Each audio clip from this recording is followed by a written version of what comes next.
નદી કિનારે મોર અને કાચબો રહેતા હોય છે. બંને સાચા મિત્ર, બંને એકબીજાના સુખ દુઃખમાં હંમેશા સાથે રહેતા.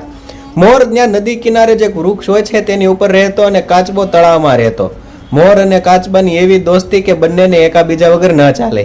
તેવામાં એક વખત તે નદી કિનારે એક શિકારી આવે છે અને આ શિકારી મોરને પકડી લે છે. મોરને પકડીને જ્યારે તે મોરને લઈને જતો હોય છે ત્યારે મોર કહે છે કે તારે મને જ્યાં લઈને જવો હોય ત્યાં જા, પરંતુ મારો એક ખાસ મિત્ર છે, આ નદીમાં રહે છે કાચબો, તેને તું મને છેલ્લી વખત મળવા દે, પછી તારે તું મને જ્યાં લઈને જઈશ મને મંજૂર છે. શિકારી આ મોરની વાત માની લે છે ને મોરને તે છેલ્લી વખત કાચબાને મળવા દે છે.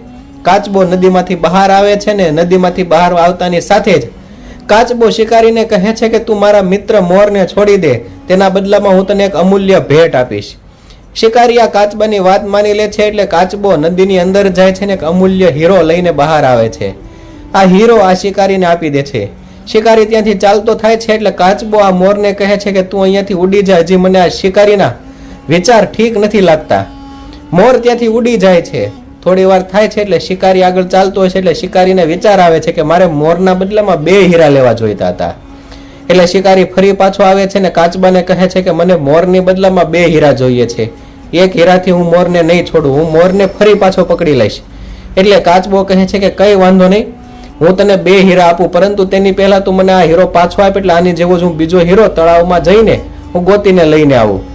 એટલે શિકારી કાચબાની વાત માની જાય છે ને કાચબાને આ હીરો આપી દે છે. એટલે કાચબો આ હીરો લઈને તળાવની અંદર ઊંડા પાણીમાં ચાલ્યો જાય છે અને ફરી પાછો ક્યારેય આવતો જ નથી.